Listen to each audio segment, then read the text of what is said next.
Welcome to the October 25th meeting of the Rotary Club of Ames. Please stand for the Pledge of Allegiance. Oh, how about those Cyclones?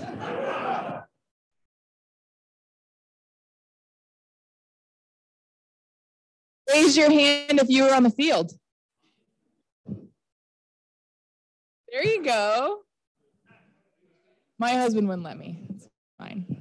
Okay. All right. Pledge allegiance.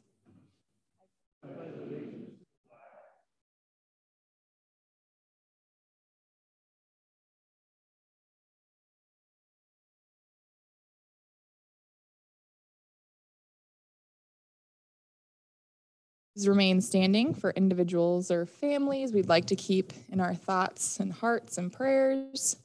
I know Rod Place, we will continue to think about him. Is there anyone else in our Rotary family or not in our Rotary family that we can keep in our thoughts?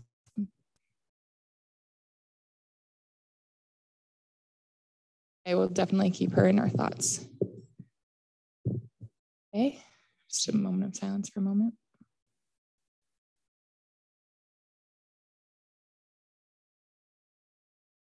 Thank you.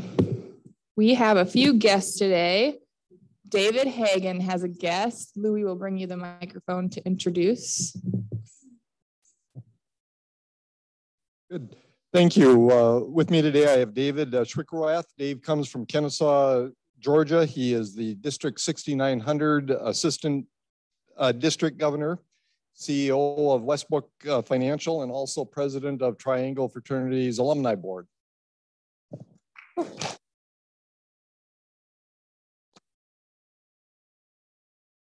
And Mel Rowan has a guest today. She looks familiar. Good morning, good afternoon, everybody. I want to introduce my colleague at the ISU Foundation, Mary Evanson. Mary is Assistant Vice President of Development and oversees our base and mid-level pyramid strategies. So she has a big, busy job.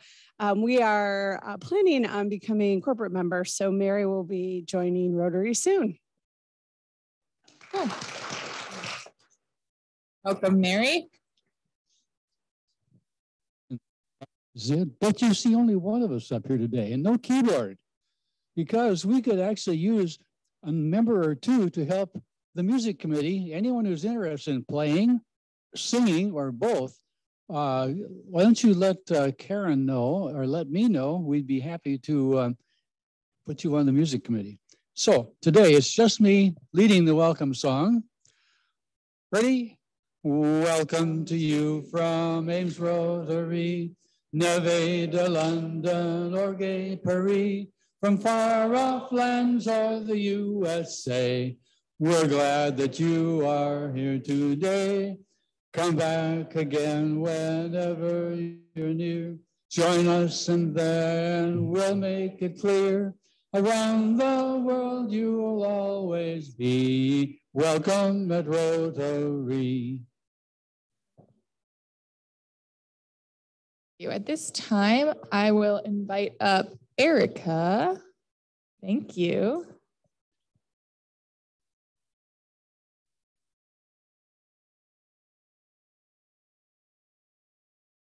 I get ugly, but I'll use the mic.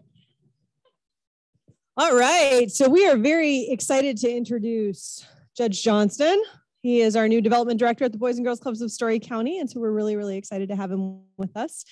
Judge was born in Sheridan, Iowa, and attended high school out in Scottsdale, Arizona. So he did a little hopping across the United States, came back to ISU, graduated in '91 as an education major with a minor in coaching, which he applied both very diligently for almost 3 decades.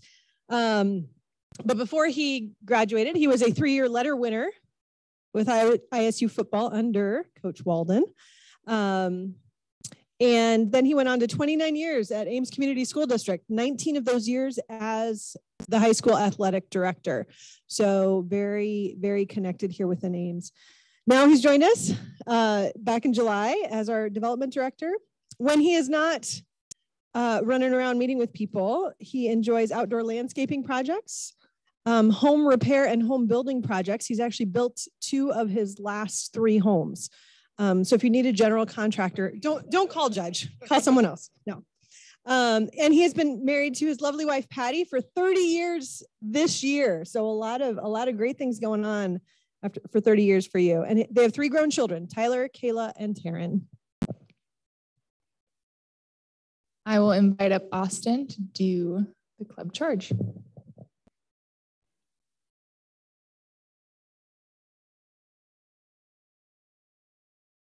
When I was asked to give the charge today, the first thing that came to my mind was, I miss Rotary.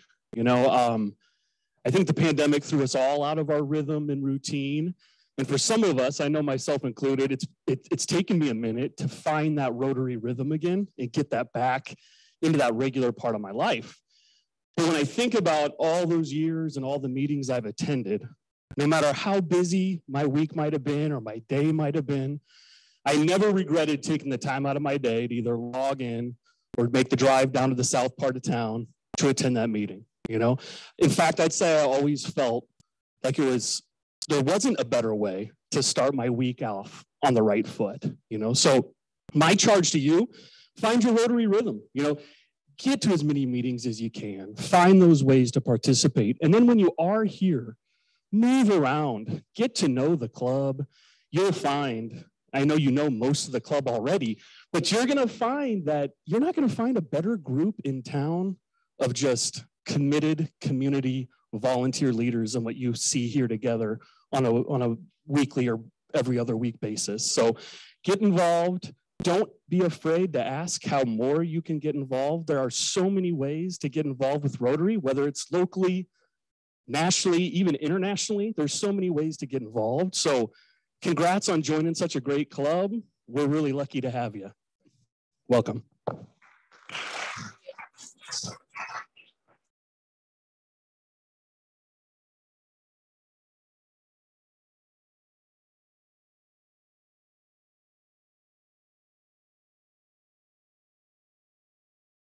Thank you.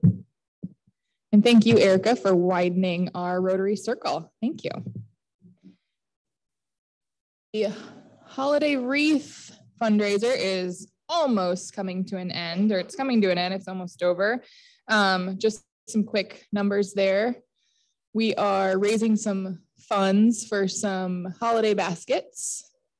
Members have purchased over 150 wreaths. So not only are you fundraising, but you get to enjoy a wreath this fall and winter. So soon to be, we haven't gotten them in yet, but pretty awesome. So thank you to those who bought wreaths for our project and or donating. Thank you for that too. And there's still time to donate if you would like to.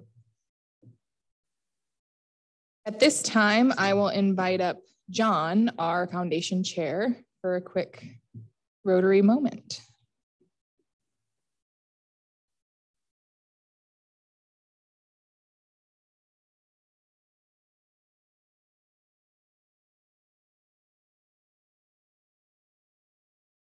Thank you, Kelsey, and good afternoon.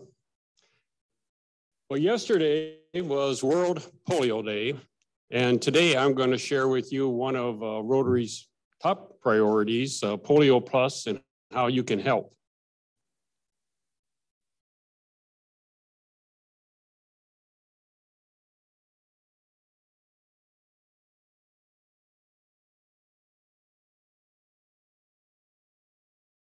Guess what? Worked before the meeting.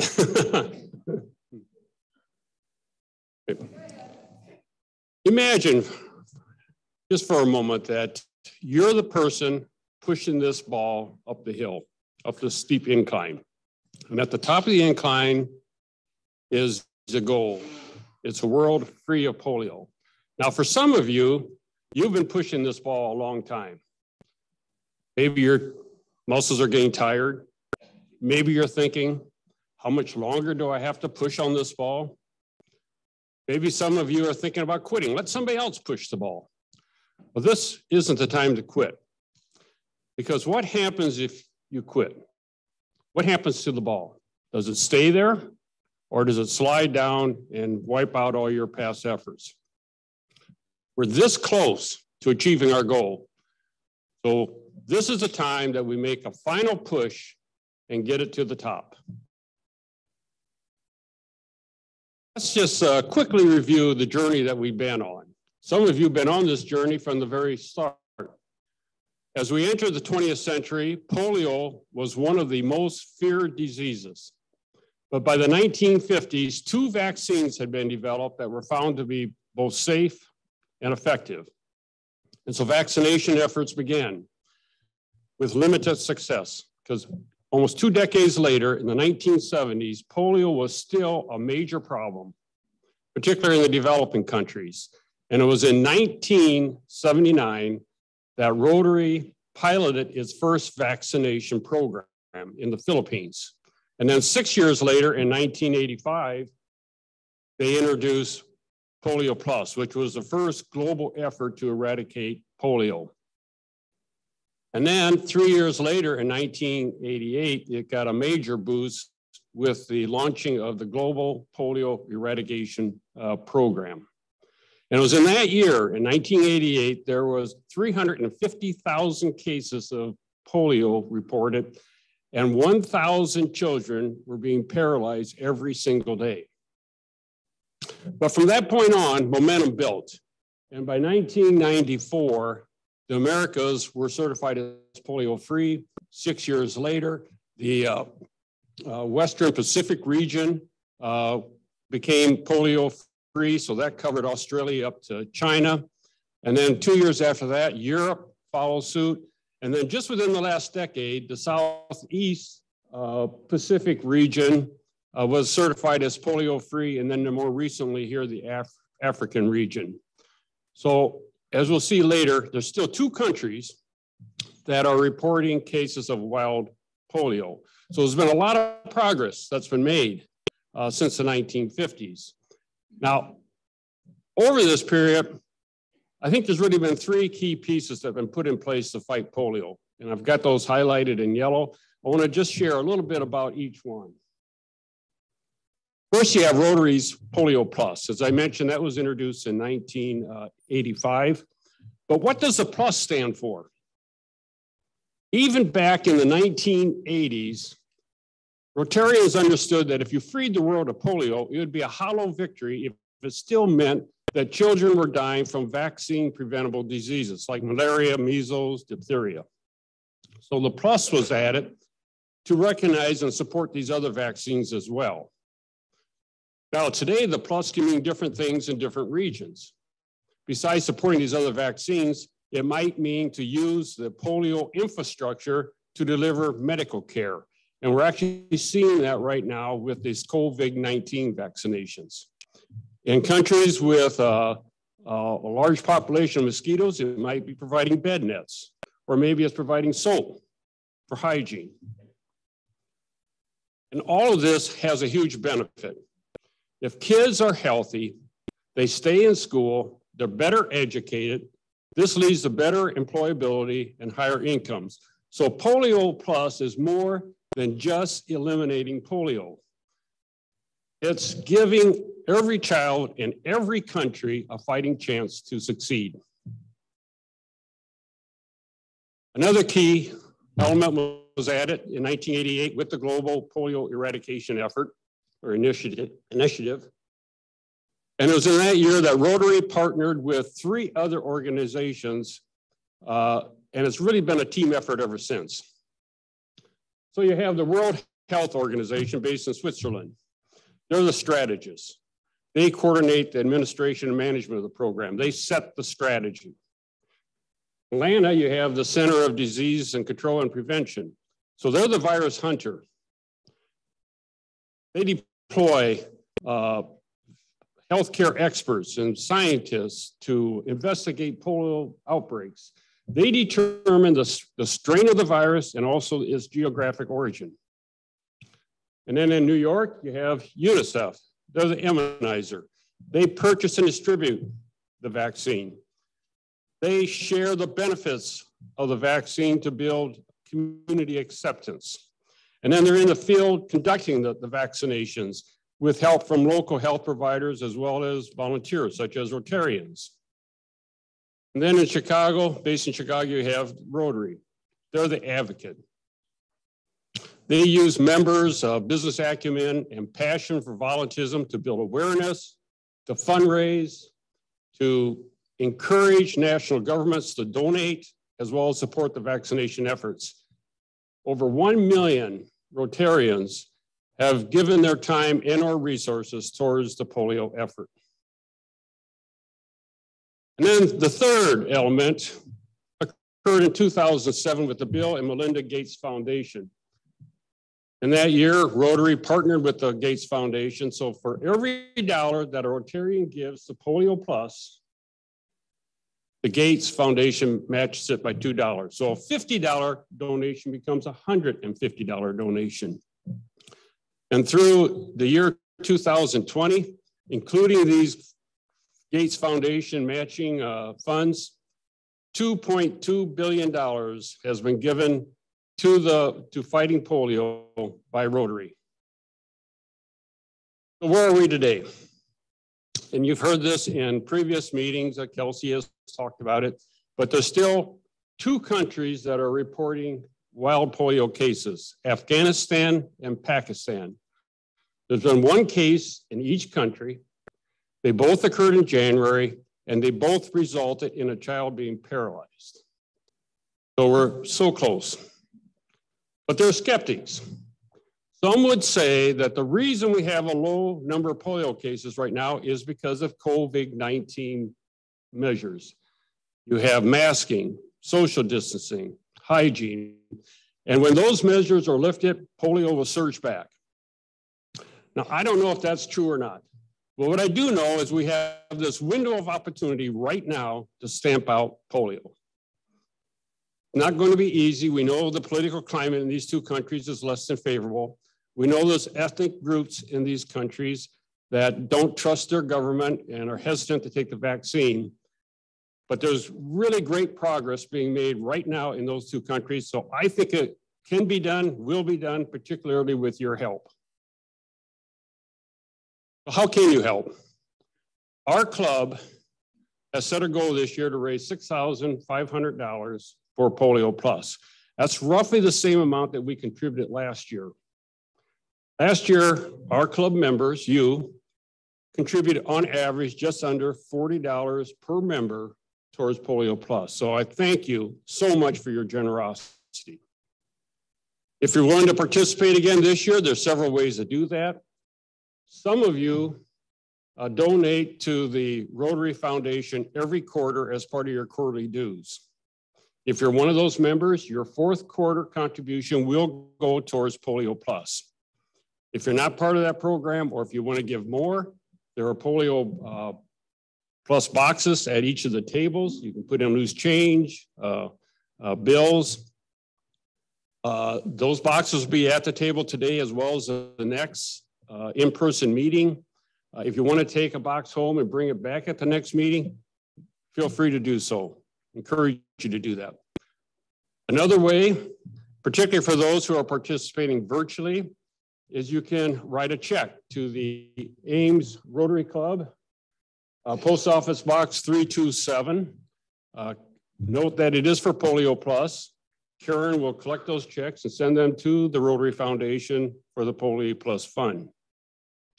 Another method is you could go to the Rotary Foundation direct website and make a direct contribution to the Polio Plus Fund. Make sure you put your member ID and club number on there so the credit comes back towards our particular club. So there's lots of different ways to participate. And small amounts, big amounts, it all helps. On average, it costs $3 to vaccinate a child. So you can see just a small amount of contribution can have a big impact on a child's life. So in summary, we've been pushing this ball for over 35 years now, but we are so close to achieving our goal. And so this is the time to make that one last final push, get this ball up to the top, and I believe with your help, we can finish the job. Thank you.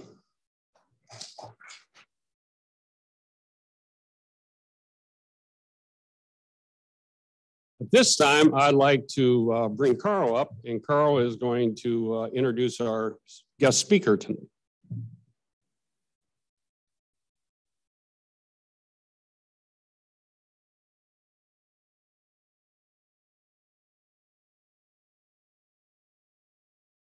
Afternoon. Today we're going to hear from the Cyclone Power Pullers. This is a student club associated with the Ag and Bioengineering Department at Iowa State University. In the discipline of Ag and Bioengineering, one of the areas is power and machinery, tractors. And this club is sponsored by our technical society, the American Society of Ag and Bioengineers. And they put out the rules on how to do it, and the students take over. And they live tractors for the whole year. So let's hear about that. I'd like to introduce Nate Halverson, who's a junior in agricultural engineering. Nick Sandine, who's a senior in mechanical engineering, and Jacob Ludish, who is a senior in ag engineering. You can correct my pronunciation.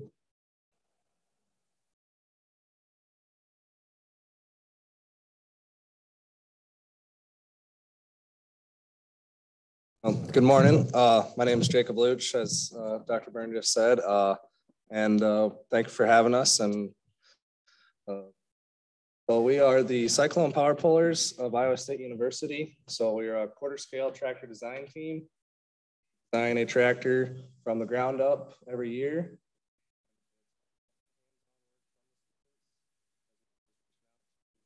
Different vendors and suppliers to get input from industry. And then overall, the goal is to really come to college and learn, and then develop ourselves as young engineers. So that way we're prepared for the world. Oh, sorry, is that better? So up here on the slide is a model of our 2021 tractor, which we took to competition in Peoria, Illinois this past May, where we placed third place overall. We won, replaced fifth in written reports. So, and I'll talk about a little bit more about what competition all entails here. But this was our highest placing in the past 10 years. So we're pretty proud of ourselves. And with everything going on, it was challenging. I know some schools weren't allowed to be on campus, and we were fortunate to be in the shop still working. So we were able to produce a tractor and still compete. So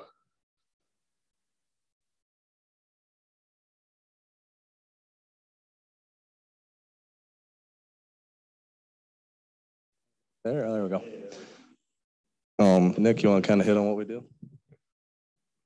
Yeah, so like you was saying, we have an annual competition in Peoria, Illinois in late May. And on average, before COVID, there was normally 25 to almost 30 teams. And it is an international competition. So there's about 5 teams from Canada that participate. And there's also 1 team in Israel that's participated. And I think there was 1 that used to participate from Israel as well. So yeah, that's every year. And we bring 2 tractors. So we have our A team and X team. So our A team is the one that builds a new tractor. And the X team is a chance for the freshmen to kind of learn the ropes and improve upon the previous year's design and take it back to compete again. And so every week we meet Monday evenings for a business meeting, as well as to review any designs that people have done in the past week. And then we also, every Wednesday night, we meet in our shop and we work on the tractor or previous tractor, test something on our test stand, do whatever we do, depends where we're at in the design stage. And then we also spend a lot of time in there on the weekends, where a lot of us almost live there, so basically. So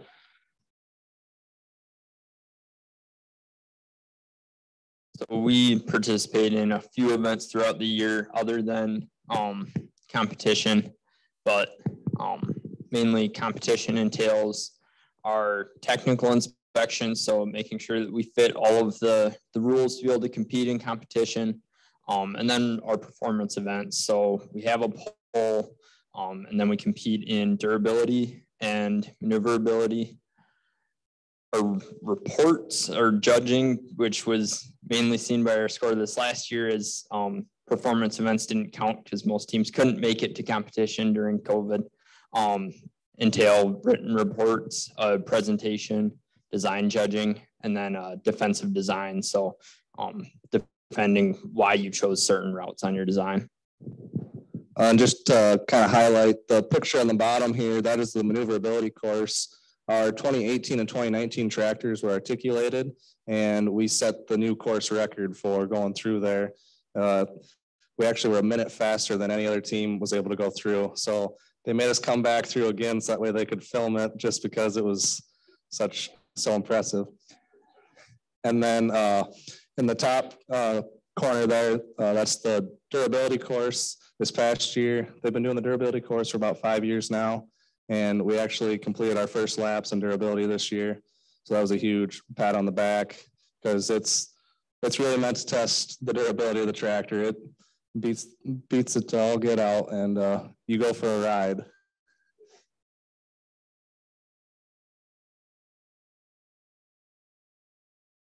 Yeah, so our other events throughout the year entail our sponsor poll, where we invite our industry sponsors to come and watch us poll with the tractors that they helped us to build, and learn a little bit about what we did on each tractor.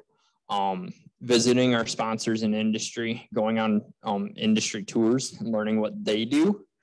And then we've every other year when Farm Progress Show makes it to Central Iowa, we'll go and participate there. And we've participated in several things in the Ames area, such as our homecoming parade.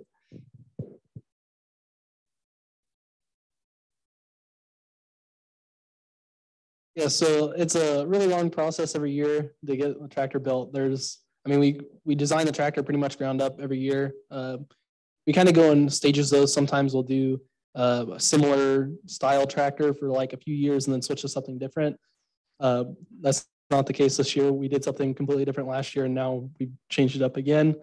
But we start early. Pretty much as soon as we leave competition in Peoria, we're already designing the next tractor. So it's a full year commitment. So we usually start out with designing the tractor, and that kind of goes through usually the fall. And there's a little bit that still goes on in the spring, or redesign of certain parts. But we also do some prototyping. Even in the fall, we start testing some things. You can see maybe one of those pictures shows our test stand. This last year, we built a power shift tractor, which is more common in industry. You see the big tractors that have like an 18-speed power shift. We built a 3-speed, but no one in our competition had ever done it before, and we weren't sure if it was going to work. So we mocked up a little transmission on our test stand, and we're able to test it out. So we do things like that. And we also do some marketing and report writing. So we try to recruit members, but also marketing as far as trying to get sponsors to donate parts. And then also we have to market our tractor to sell it at competition, or as if we were going to sell it. And then, yeah, we build the tractor. That usually happens in the spring semester. Sometimes it happens later than it should, but we've, for the most part, had a tractor every year at competition since 1998, which was the first year. And then, yeah, we always look at ways to improve. We take what we learned from the previous year and find some way to improve upon it for the next year. So a little bit of a design overview from our 2019 tractor. We call it Versatile. Every tractor name has Sci in the name at somewhere. So we try and do something fun, and usually have a fun paint scheme as well. So this actually mimics a Versatile tractor, which is a company up in Canada that produces large ag tractors. This one we took 9th place overall. We had a few issues with our electrical componentry. Not quite sure what all went on there, and our vendors aren't sure what we did either. So kind of one of those things that trial and error, you learn. But overall, we got 1st place in our reports, which is a big part of the competition. It's not just showing that you can build a tractor, but it's showing that you know why you made the decisions that you did when building the tractor. So it's and being able to display to others what you did at a high level without going too in depth into the nitty gritty. And then this tractor actually won first place in ergonomics as well as safety. So a big thing was focused on the operator comfort as well as ease of controls and maneuverability. So that was a big focus of ours, and we're really happy with how things turned out. And then it's like serviceability and manufacturability. Really, we're trying to build these things in mind of if we were going to go to large scale production, how easy would it be? And it's a lot harder to try and build a full scale production tractor than it is just a one-off. It's like if we're just to build a single prototype, you can do a lot of things that you wouldn't necessarily do if you're going to try and build 100 or 1,000 of them. And then this slide here is just kind of an overview as to some of the key points. So display, big thing. Nick can kind of talk about some of the electronics on this tractor and some of the cool toys that we had on it as well. Yeah, so I don't take credit for the electrical problems though. I blame that on my predecessor. But now this tractor actually runs pretty well. So we kind of have things figured out, but still not really sure what happened. But so we have some cool things. Ergonomics, one of the things that I think really helped us win that is that steering column in the front there. We have a little button on the column, and so you can click it, and it's an electric motor that tips it back and forth. So the judges really liked that, but it was just a little thing that that wasn't the plan, but we had it in the cabinet, and so we threw it on there and it ended up working out. But then yeah, the display, the judges really like that. A lot of teams get a display from Danfoss, and the Danfoss software is really nice because you can set up a display really fast with like these default gauges, but all the teams do that. And so we really put an effort into making our display more customizable. And we have like a service page that keeps track of all your service intervals, diagnostic pages that tell you, like you can diagnose if certain sensors are failing, and tells you like if our motor controllers, which is what was giving us problems, if they're working or not. But, and then, oh yeah, and the other like pretty cool thing that we had on this, it has a backup camera on it. So the judges really like that. Another last minute thing, but we had the ability to do it, so we threw it on there. And I guess, yeah, it's fully electric. If we wanted to make this tractor remote control or autonomous, the controls are ready for it. You would, if you wanted to make it to where it drove itself, you would need the all the sensors as far as like how it sees its environment. But we could hook it up to remote control pretty much right now, and we could drive it all around, steer it, anything we wanted to do. So we pride ourselves on that because there's a lot of teams that are competition that their tractors don't have as many of the electrical controls or what you see in industry. They're a little bit, I guess, further back or more mechanical. And so we kind of pride ourselves on sort of leading the competition in some of those things. And then this here is our 2020-2021 tractor. 2020 is kind of the only year we didn't build a tractor due to the pandemic, so things kind of became complicated there. But this tractor was featured fully suspended front axle, and then as Nick highlighted earlier, a 3-speed power shift transmission, which was completely developed in-house. One of my best friends, he's actually graduated now, but he spent about 3 years of his life developing this and doing research and doing all the calculations. And it's never been seen before at competition and performed really well. There's a few minor tweaks and adjustments to be made, but I mean, you'll have that with anything the first time you do something. But third place overall, really proud of the guys. We worked our tails off and developed a tractor, and then a lot of late nights testing things. The week before we left for competition, we had the axles completely gave out on us. We had to completely rebuild our diff. I had the whole thing split apart in a million pieces, and I'm about pulling my hair out. I think 6 20-hour days where I didn't leave the shop in a row. And basically they told me as we were leaving competition, we would just go sit in the back and take a nap because I was exhausted, but super proud of the guys, and tractor performed very well. So, and then kind of here's a picture of the transmission up here, as well as here's the whole gear set, a 3D model of it. So all of these components, the gears came out of Ohio, and then our Logan clutches, I think those came out of New York. But this is all cast aluminum, and did that all ourselves. We had a company up in Waterloo help us out to pour the axle tubes and hubs. Those are all poured on campus here over in Black Engineering. So we do all that ourselves and try and do as much involvement as possible. And then the machining is all done by members of the club, different labs in Sukup. So we're not just working on designing it, we're seeing it through the final process. So really you're developing yourself as an engineer to see the project from start to finish. And as we go into internships and get jobs, like companies see that experience on your resume and they really like to key on that.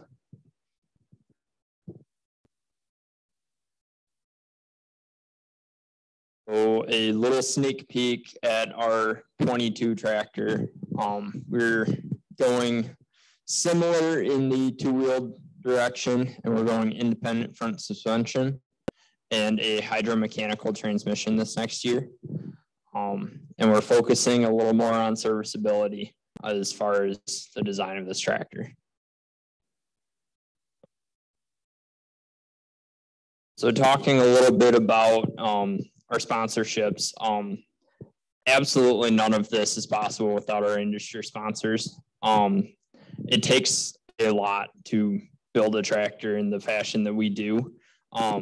And so we very much appreciate the help that we receive and are always looking for more funding to be able to do more innovative things. We commonly bring the first of something to competition, and we certainly can't do that without the level of sponsorship that we receive.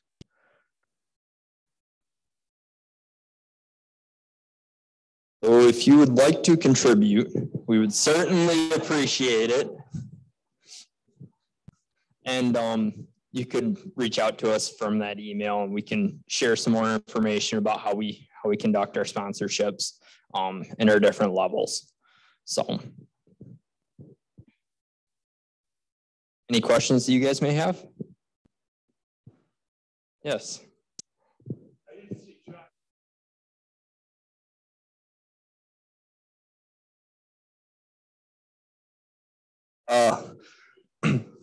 Yeah, so traditionally they are this year with the way the John Deere Foundation goes.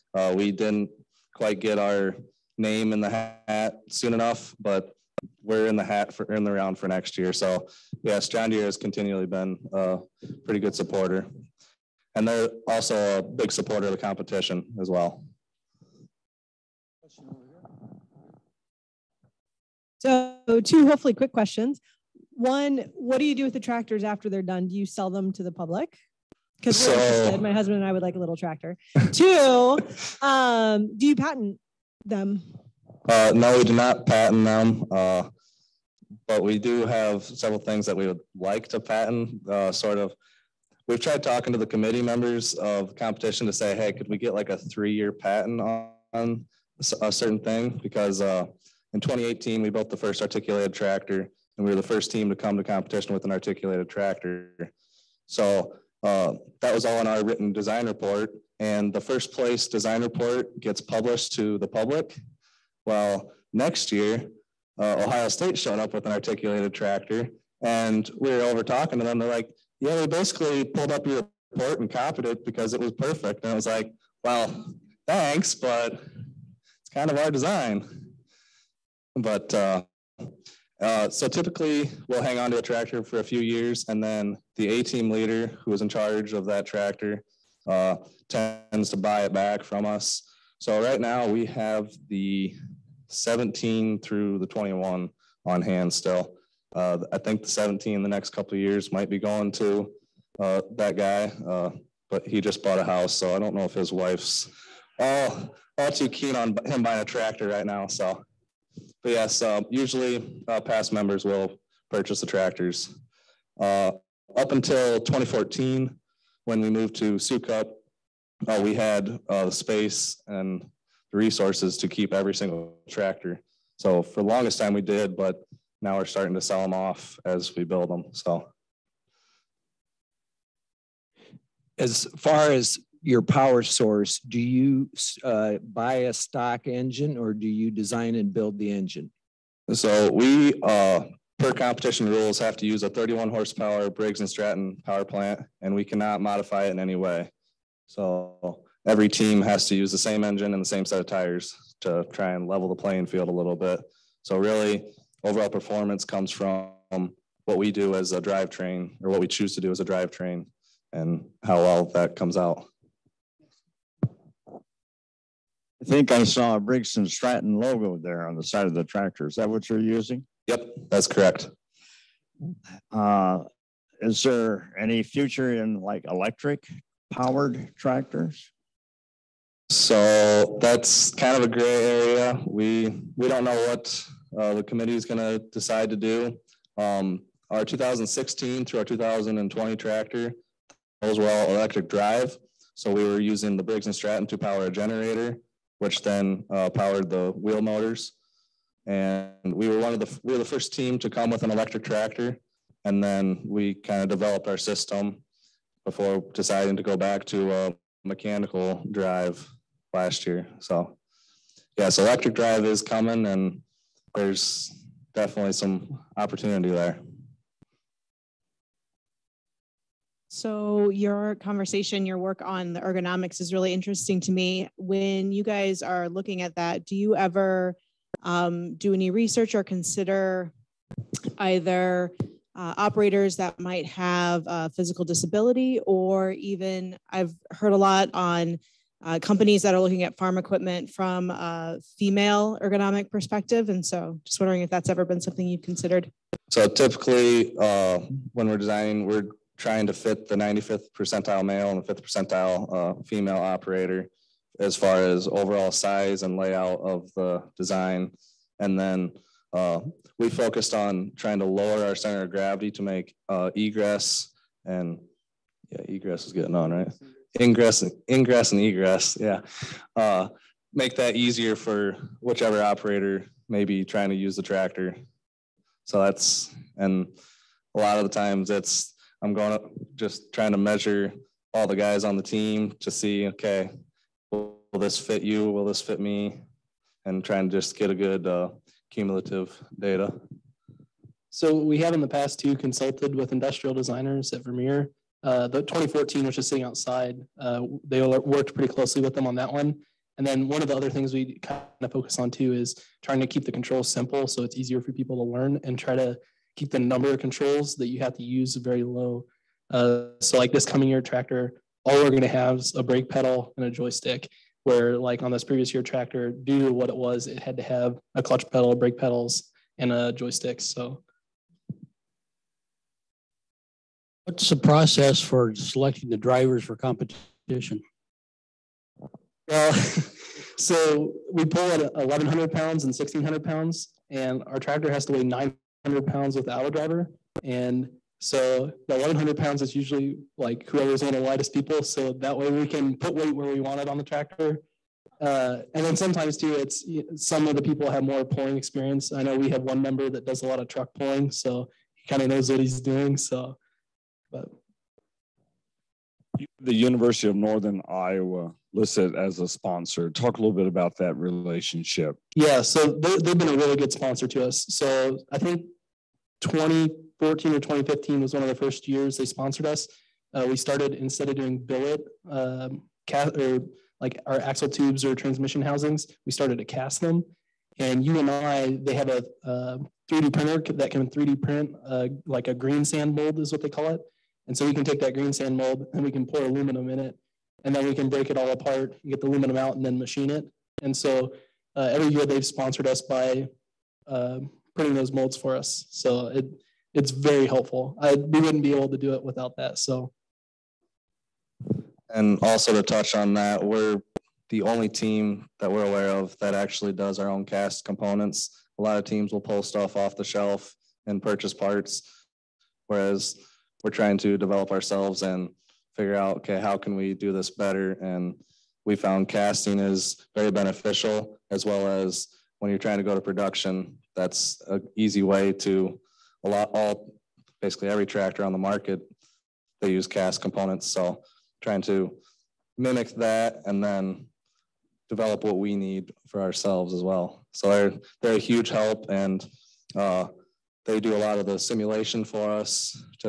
Like we can send them a design, they'll say, yeah, this flat out isn't gonna work, go back to the drawing board. So it's a really good relationship to have, and we're super thankful for it.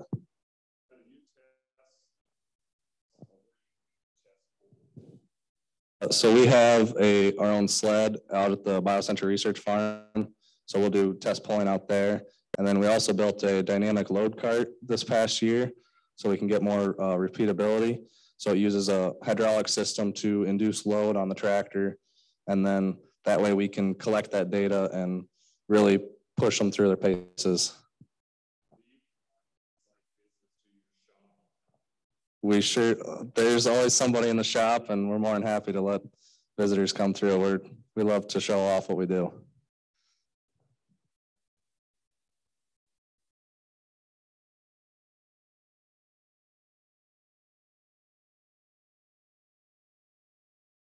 What does a turnkey tractor cost? So if we were to purchase everything outright and like not include sponsorship donations, it'd be about $70,000 to $90,000 on average. So but thankfully we have enough support. We're usually spending about 8 to 10 grand out of pocket to build a tractor.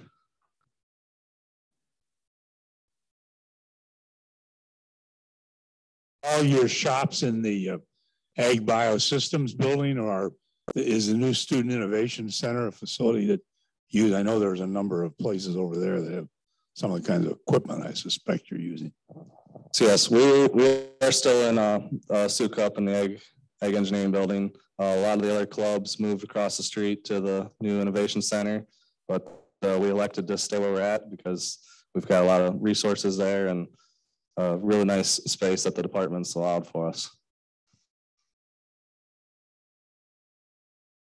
Well, thank you so much for your presentation. Our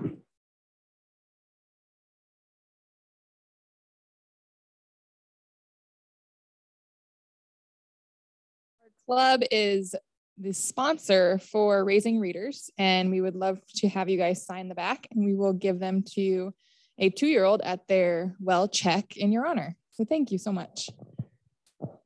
I was reminded when I was down here, I saw the bows. So if you see a bow for your wreath or one of your wreaths that you ordered and you just got to have it, they're down here. Okay. And I also, John, thank you so much for that presentation. I don't see you now, but thank you so much. I'm not sure. There you are. Thank you. That was an incredible presentation, very informative. So I want to remind everyone to take a box or drop something in the box today. Good opportunity maybe to take it to your place of work to spread the word of Rotary and just starts rambling up questions, and then you can answer them and tell more people about polio and what we do. And so thank you very much, John. That was great. So if we can stand for the 4-way test of the things we do and say, is it the truth? Is it fair to all concerned? Will it build goodwill and better friendships? Have a great week.